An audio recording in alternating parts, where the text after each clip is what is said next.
place to be is living free in Tennessee.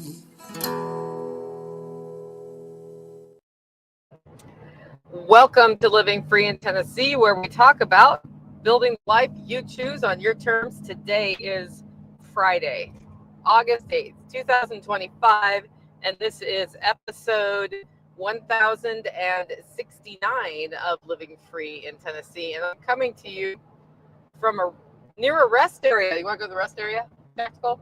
No? Like almost every single one in between the house and... Are you dying because we stop at every rest area and stretch? No.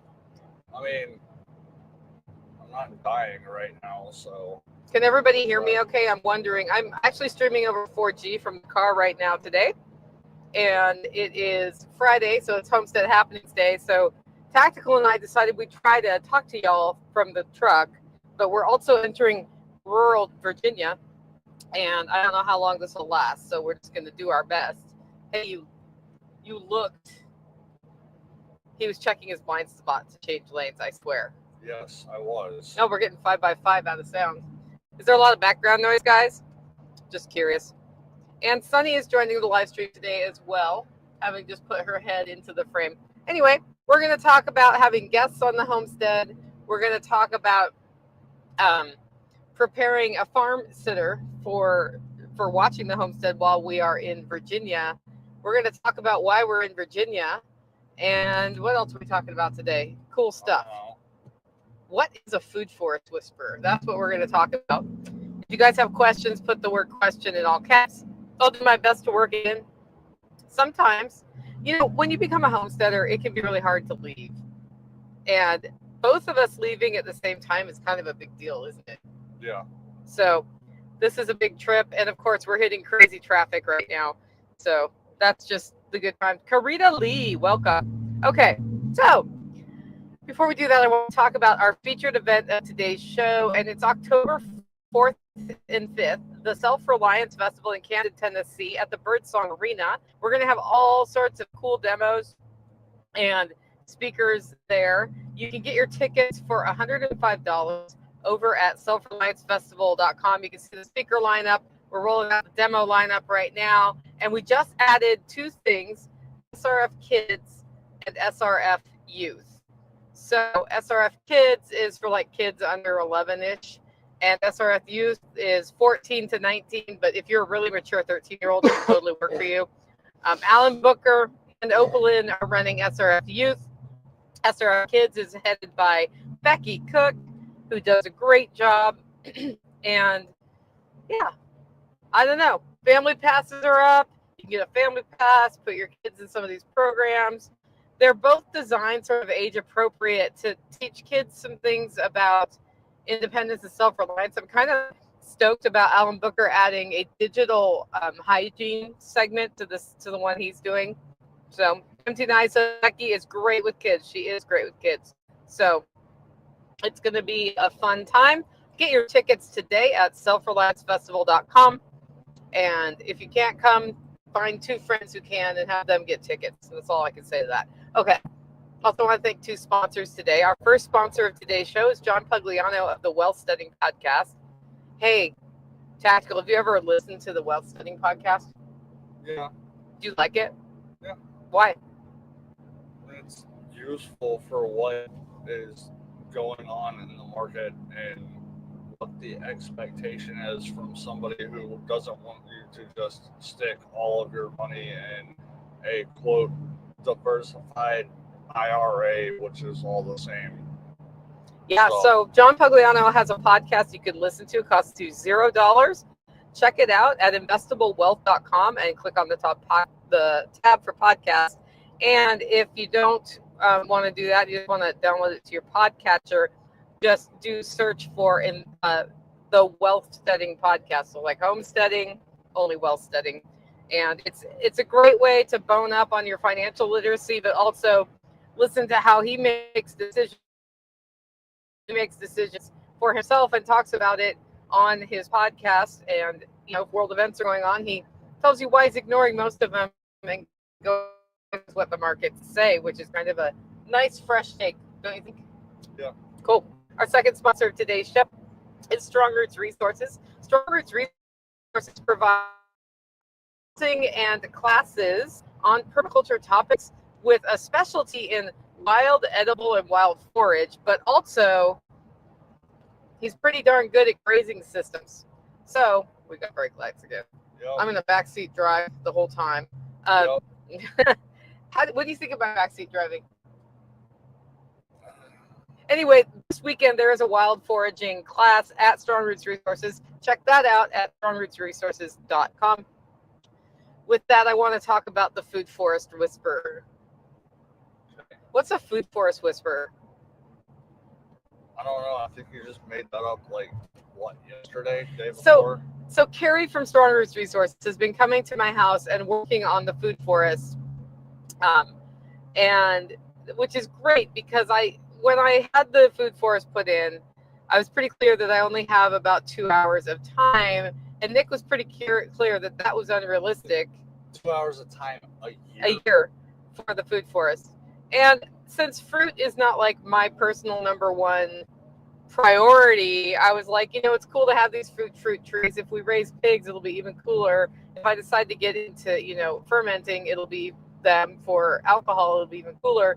But I'm not really into that right now. But it is nice for the property, and it has done some erosion mitigation, and it has other functions. So I was a little on the fence when we did the food forest about if we would put fruit trees in or more fodder trees in, but ultimately we went for fruits.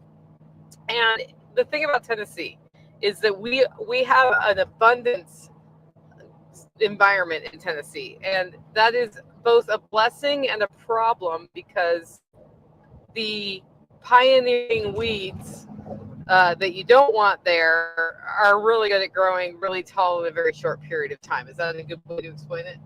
Yeah. Yeah. So when I put the food forest, I was also showing how you could do it on a budget and propagate plants. But if you're only putting in 2 hours a year, that doesn't work. So Carrie's been there helping me get that so that it is a better, more self-sustaining system. And he and I talked this week because he was there this week, and he said, you have abundance coming off of your food forest. It's just not abundance you want. And there's a lot of ragweed and frost flower there, which is, whatever, it's fine. But, there's comfrey, there's some other stuff, but that chokes out things I want, like blueberry plants or that rose bush that I actually do want to take out.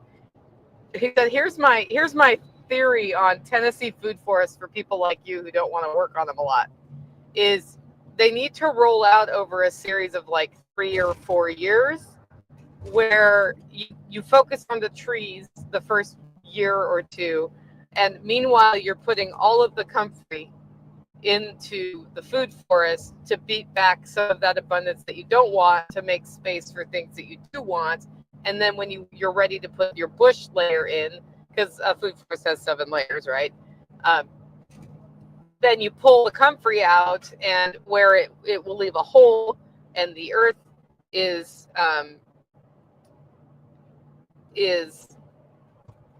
it's more aerated because the comfort's been there. It's bringing the nitrogen up. You can chop, drop it, and it puts its nutrient back into the soil. And anybody who's raised comfrey knows that it chokes other things out. And so that is the plan. And then he agreed to do it for me for a fee. And we came to the conclusion that he needed a title, because as we're building out the Holler Hub, right, we're showing people models of what has worked for us well on the homestead and what doesn't work well, right? So as part of the tour, we'll take people to the food forest and explain how it's put together, how the decisions were made. But I asked him to write out his whole plan so that we can put a QR code, and if somebody's just there and snaps a picture of the QR code, they'll have a better explanation of what's going on, and they can kind of see the project as it develops. And so then I was tossing around like food forest steward, like what's a good word for what he's doing for us, right? And finally I came up with food forest whisperer. So he is the food forest whisperer. We'll see if we get other stewards coming in on projects as we build out the Holler Hub project. So anyway, That's the deal. That's what a food forest whisperer is. And he is quite good with food forests. Yeah. Have you seen the one at his house? Yes. Yeah, it's badass. In fact, they have a meetup, like a quarterly meetup. And if you haven't been, guys, you should check that out or take one of his classes. And I'm sure he'll show you the food forest while you're there. Just saying. That's Wild Forage on the Homestead this weekend. But he has other classes coming up about grazing systems and that sort of thing. So at base camp, which is our central lodge at the Holler Hub, we have a desire to add more camping cabins or camping spots so people can come stay. And then when they're taking a class at the hub, like the cheese class on the 23rd this month, there's some lodging capacity. Of course, we're not going to have that all done by this month, but Tactical has been beating back the jungle this week and just sort of looking at places where we can put a bathhouse or cabins or those sorts of things. How's that going? It's coming along. I've got a good bit of stuff cleared most of the way around. I've got a couple of areas to still go through, and then I've got one area with a bunch of decent sized dead trees that are still standing that I'm waiting to drop until I know where I'm going to use them. And when I say use them, they'll be well, they're too like We're not gonna a second. Oh, we are back. So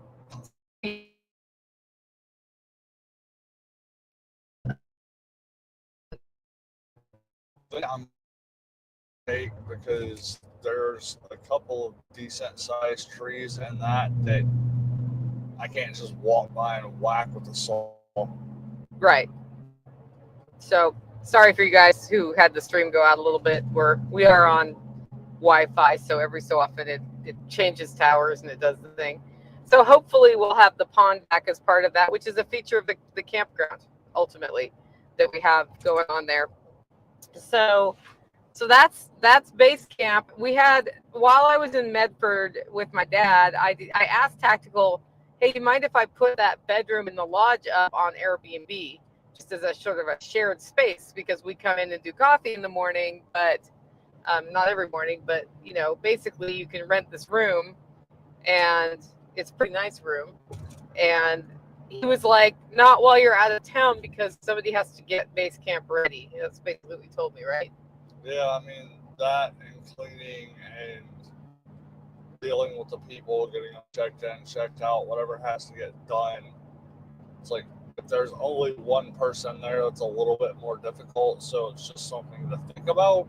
Yeah, so I ignored what he said and put it up anyway. And I did it under the theory that when you put something on Airbnb, it does not rent the first day you put it up. And so it was like Saturday, maybe Friday or Saturday. And then Monday, we got our first request for somebody to stay there. So we had our first guest, and he happened to be in when we were dinner. So I asked him, hey, you want dinner Tuesday night? Because we do this neighbor dinner thing and we do it here. And he said, sure, we can do that. And Nighthawk came over. So what do you think of that? Yeah, so part of the base camp lodge, we do neighbor dinner, we do it there, and the guests were there, and, which is kind of neat to the homestead and get to actually try the food from the homestead, especially lots of food coming off the homestead. So he had a great time with a 5-star review. We got to sort of feel what it felt like to get that room ready. What did you think about that process? It wasn't horrible. There's some stuff that we need to tweak just to kind of streamline it. But what would you tweak to streamline it? I mean, I think we definitely need a second set of sheets. And yeah, we have to wash the sheets, dry the sheets, and put it back on the bed. And somebody threw a blanket in the washer that took. Did it ever dry? I put it in the dryer 3 times. Okay. Did you check the settings to make sure the dryer was on high? I don't remember. Did you turn the lint filter? I did do that. Okay. I remember it was not that dirty. Yeah, I'm sure it wasn't because I clean it every time. But yeah, so if we're going to clean that blanket, we need to have 2 of those too. Yeah. And that's what I had when I had an Airbnb before. I had 2 sets of sheets for every bed, 2 sets of towels, and I would just take everything, clean everything, reset everything. I'd start the laundry and then not worry. And then it would take, another day to finish doing however many loads needed to be done. And do you think our fee is reasonable for the amount of time we put in? And right now with the discount for the construction stuff, not really.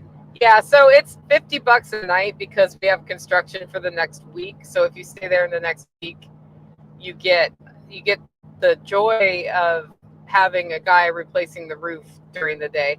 And so I cut the price in half. At its other rate, do you think that's a good price? That's probably reasonable. Yeah. It takes more to do that, and then like the serving of the dinner took a number of hours actually. Yeah. So I need to think about how to streamline that as well.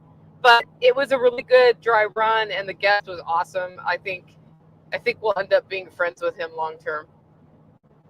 Very possible. Yeah, very possible. Okay, the green beans need harvesting in my garden. I did not get it done before heading to Virginia. So if our house sitter hears this, you are welcome to go harvest green beans, but you don't have to. I will definitely harvest them when I get home. I did get the cucumbers, and they're about dead anyway. My garden is like the first year on this garden, and it's a raised bed, and I'm having an iron deficiency right now. Like, it was doing really well, but when it got hot, the iron just, like, I don't know why, but it's looking a little Augusty in there. Except we do have a Franken tomato. How tall is that Franken tomato? What, the one basically? Yeah. That thing is probably 6 or 7 foot. Yeah, we have like a 7-foot tomato Franken plant at base camp in the raised bed. It's looking great. It doesn't have the blight, which is unusual for here, but I haven't actually had a lot of blight pressure this year at all anyway. My tomato wall, and I'll do a tour video of this as one of our Sunday videos. We're starting to do Sunday videos. I will do a tour of the wall and explain like an update because it did fantastic earlier this year. And the experiment we've been running with that is to use compost tea and worm castings and no mined minerals or chemicals in it and see how it does. And it was banging. And then in the last 3 weeks or so, it's like I can't get enough nitrogen into the system to keep it happy, is what I think's going on. And I had a talk with a friend about that. And he said, yeah, to even keep up, and you probably won't, you have to have a compost tea bag in your system the whole time, which I started one about a week and a half ago. I don't know if you noticed I did that. Yeah. Yeah, and I just put comfrey in it because that's what I could put in there that wasn't going to just clog up the system. And they do look better, but the really taxed ones are really taxed. And I'm probably going to trim the tops off them, get some suckers, start some new tomatoes when we get back from our Virginia trip, and then, start new ones from the bottom up and see how that goes. And it may just be that we do two tomato cycles on that wall every year. If the other wall was up and running, though, I'd start them there. Yeah, I still got to pull that thing back apart.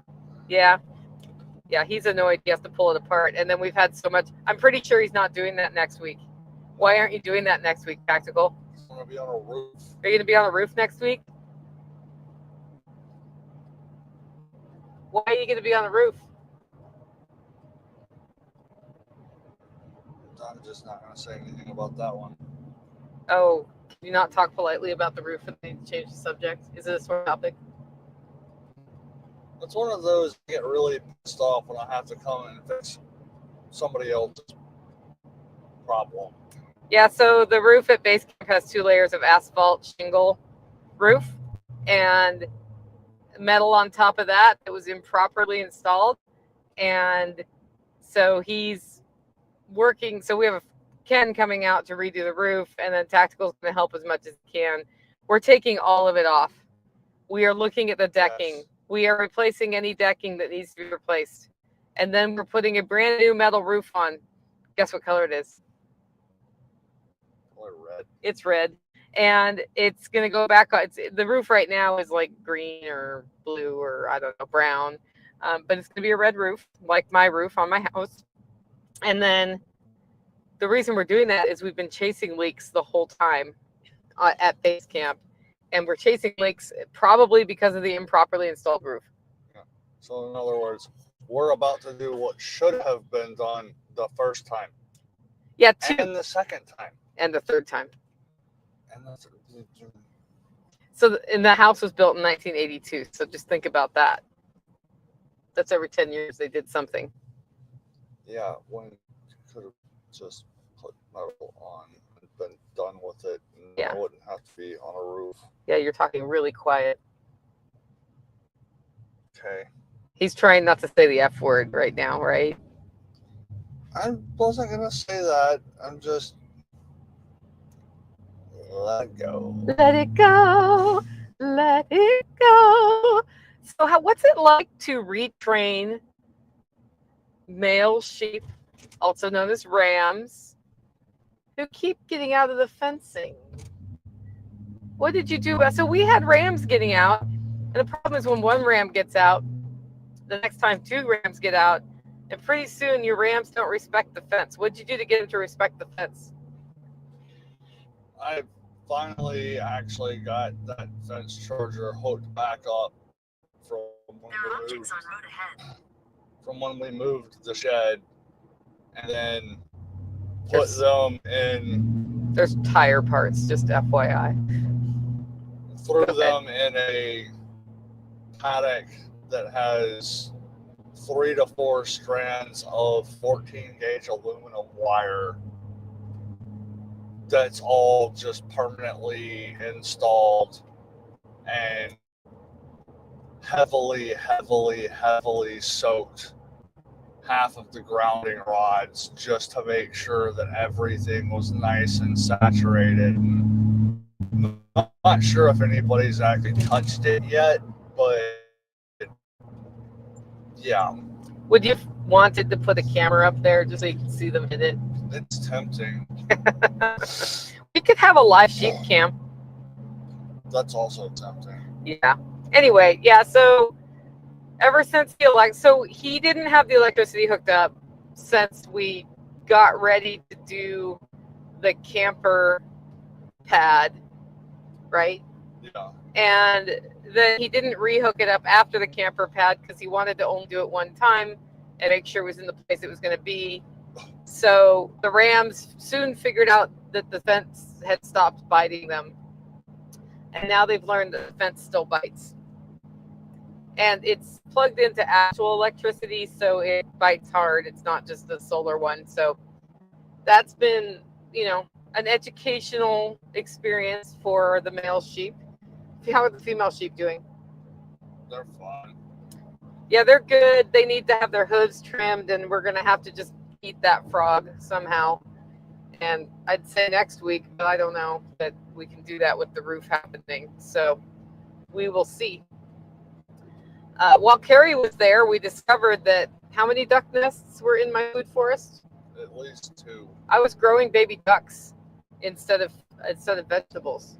Although the zucchini's done pretty well in the food forest. What you were growing was a bunch of not gonna be ducks. We got one duck that then disappeared. Yeah, exactly. Yeah, so what we've learned is if ducks hatch ducklings at our property, we need to kidnap the ducklings from the mom, which can be done right after they hatch, and hide them away somewhere where they can't get raised for 2 weeks, and then the mom thinks that's good enough and then walks off, which is what happens, right? Either that or they get snatched by like a cat. Yeah, may have gotten snatched by something. The little duckling is gone now, which was sad. So we've got duck nests everywhere, and one of the duck moms went to the coop to bed and left her duck nest all night. So we decided that that was no longer viable, got rid of it, and all the duck nests are gone. But that mom is still broody and still sitting in the place where there are no eggs, as I recall. Which means we'll probably find more eggs under We're gonna her. find, well, except for we'll know the eggs aren't like 3 weeks old with ducklings almost Yeah. ready to hatch. So yeah, and we call those yard eggs. Yard eggs are not eggs you sell. Yard eggs are eggs you decide if you're gonna crack them and see, or if you're just not gonna take that risk. What do you do with your yard eggs? You, the listener, who get yard eggs, because we all get yard eggs. It's one of the under-discussed things of homesteading, are yard eggs, for sure. We're doing state fair preparations. I'll be speaking at the state fair. I'll be doing a demonstration on how to roast coffee with a cast iron skillet and talking just about other things about coffee on the 21st at 6:30 p.m. at the Pick Tennessee store there. And then my coffee is for sale at the Pick Tennessee store. Doing a series of tastings as well. I've got the whole schedule for it on the Monday mail, just so you can see. But I went out to the fair to prepare for that, and I think it's going to be a really good time. It's like kind of a new audience for me, really. So I think that'll be awesome. And I don't know, come out if you're at Tennessee State Fair, because it's a lot of preparation. But the cool thing is, while I was there, I got to talk to people about agritourism. Tactical doesn't know this part. So we're doing some agritourism activities at the Holler, and I said, I'd like to learn more about what agritourism is according to Tennessee, because what happens when you define certain ways is you have certain liability protections. For example, sometimes there are grants available for things, and basically he was like, oh, we have a map, you can be on our agritourism map. And I'm like, well, that's cool, but I want to know what they consider agritourism, because right now it's like you come to the Holler Homestead, you can rent a room, you can't really buy anything but coffee and dry herbs, and I'm not sure if we qualify. But if we got a tour going once a month, that might be a cool thing, right? And we're on our way to a tour right now, so we're gonna like learn from the best on how to do a tour. Yeah. Yep. You guys know who we're gonna see this weekend? You guys give me guesses in the comments. I'm gonna move on, and then I'll look at your guesses in the comments. But we are on our way to a farm tour right now, and we're in Virginia, so that's all you need to know about this to figure it out. So anyway, that's been interesting, just getting to know those guys. And Packrat says 2-week-old ducklings look tasty for a variety of predators. So I'm starting to get answers in the comments right now about whose farm we might possibly be touring. So we had some hijinks with the mower a couple weeks ago. Oh, my favorite answer so far is some lunatic. Who was that? And then Matt says, I let Wyatt know you'll be there. Wyatt is the son of a guy who listens to the podcast, who I've met in person. And I met his son in person last time I was here. That's right. We'll be at Polyface tomorrow morning on the Lunatic Tour, which is sold out. So it's too late if you want to go. We got the mower off the hill, and Tactical was pretty sure the transmission was broken on it. So he found somebody to call to repair it through recommendation of a friend, and then he called the guy and tell them what happened from there. How did the rest of that day go for you with the mower? Well, dude, like, I thought that the transmission was just smoked. And he was like, oh no, it's probably just a drive belt. So it's like, okay, whatever, I'll throw it on the trailer, take it over there. Get everything set up and stop and think about it for 10 seconds. And it's like, let me grab something so I can measure this, because I'm willing to take bets that mower is going to fit on this trailer. And turn off, the mower deck is 3 inches wider than the trailer.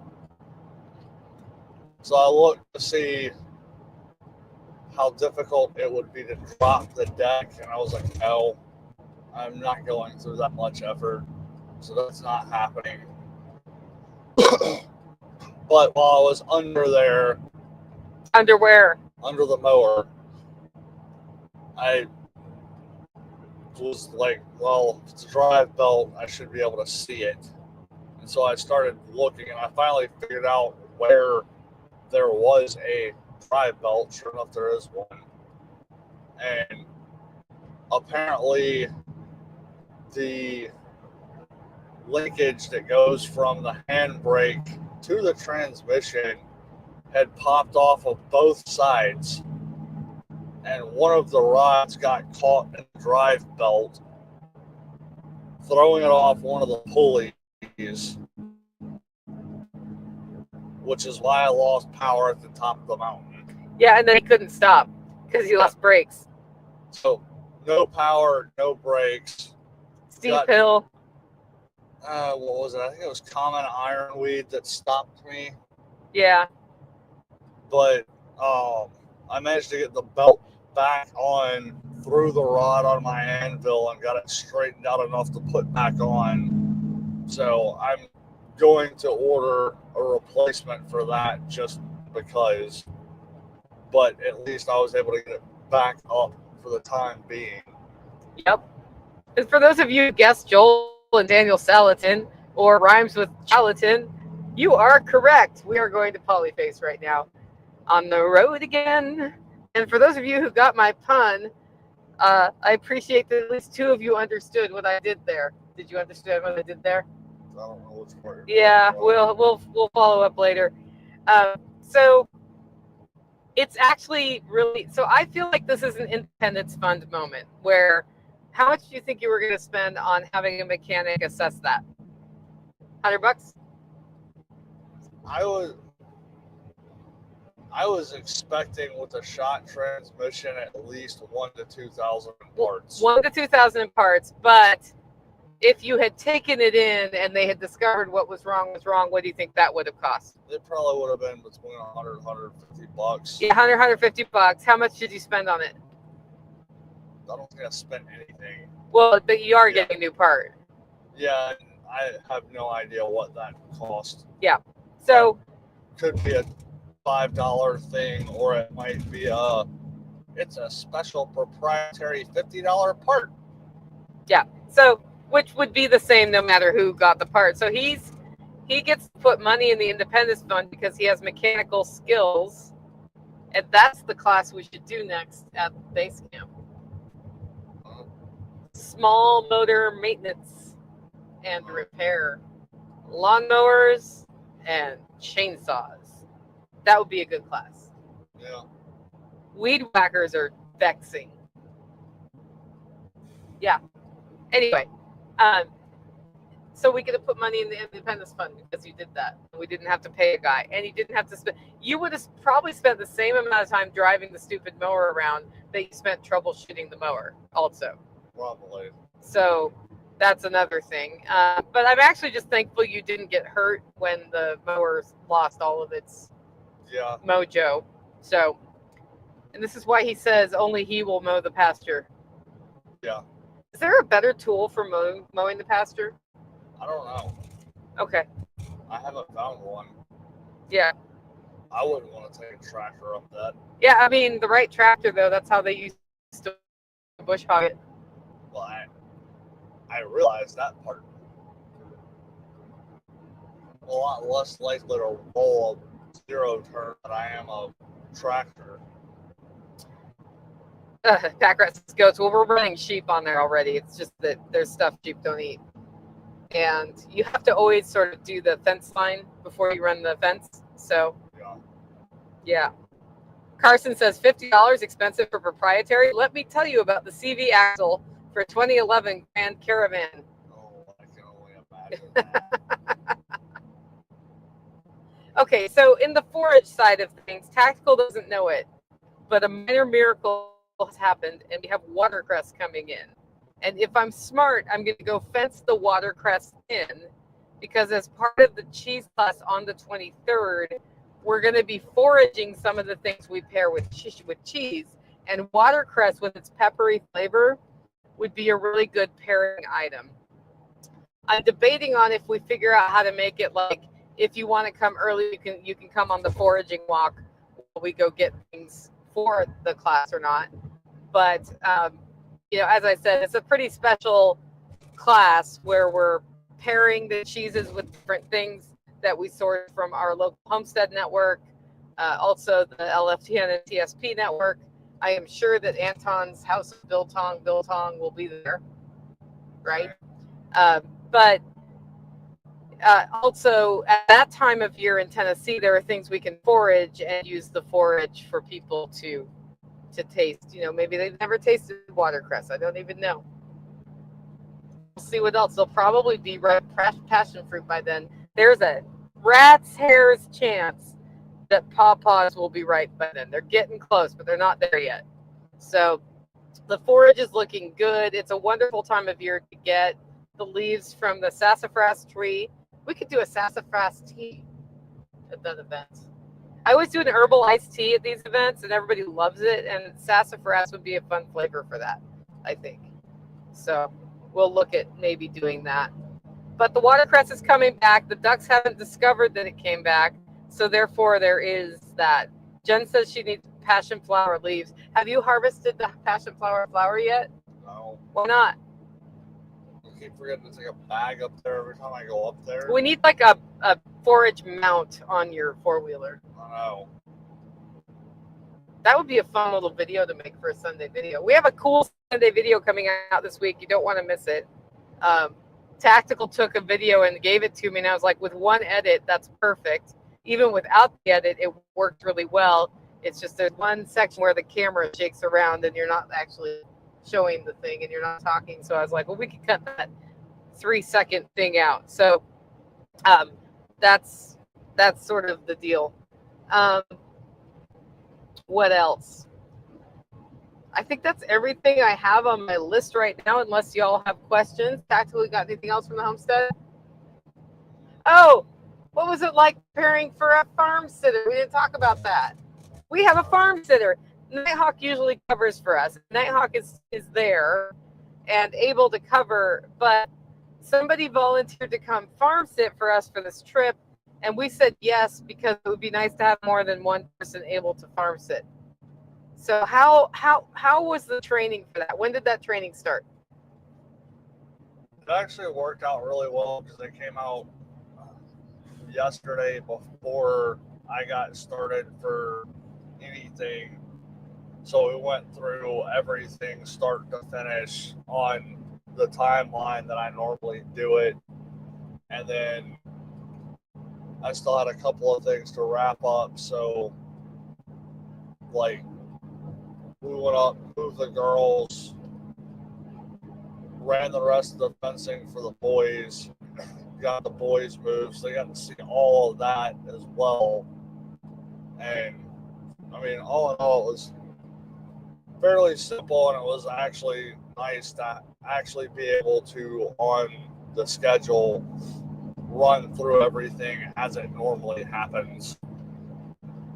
Yeah, so the person farm sitting came a day early for the whole day, did the whole day with Tactical.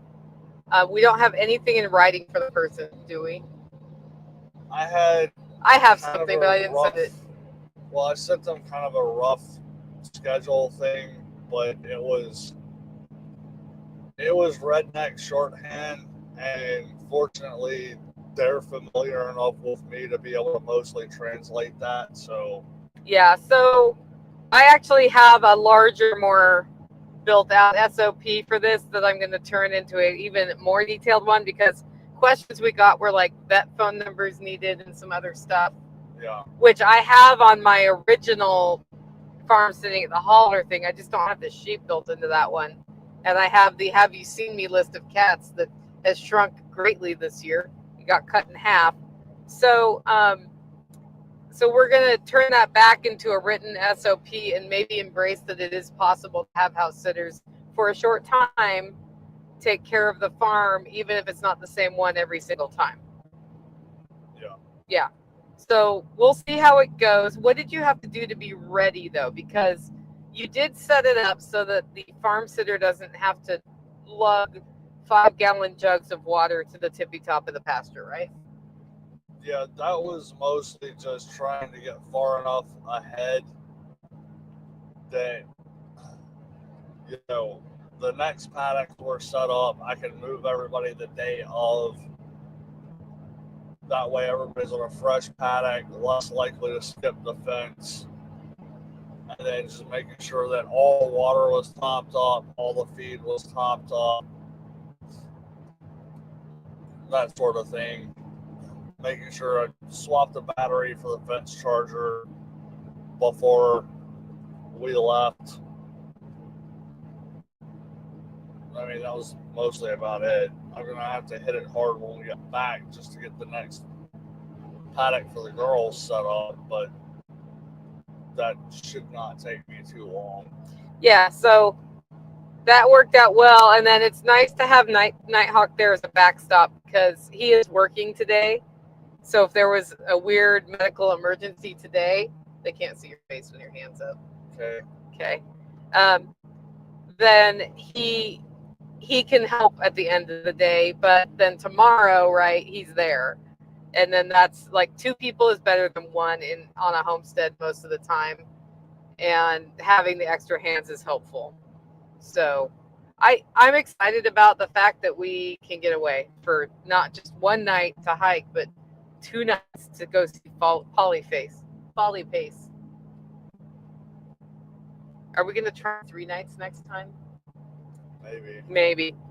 We'll see. Anyway, that's the show for today. It's always fun getting ready to go out of town and prepare, road trip food. I've been sharing some pictures as we drive on the Telegram channel. So if you follow us, it's LFTN group on Telegram.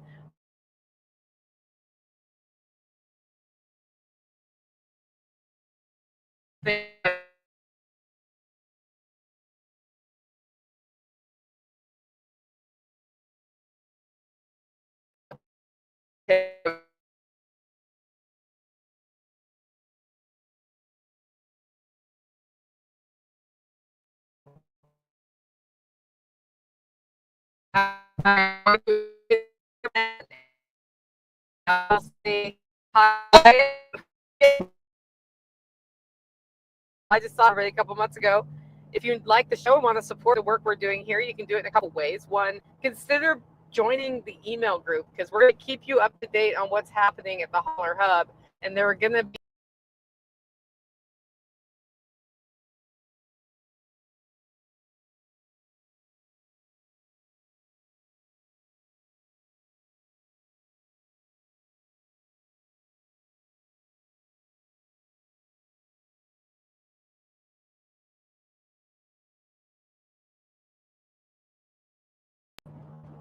So be sure to get on the email. And then also you could get your coffee where? hollerroast.com.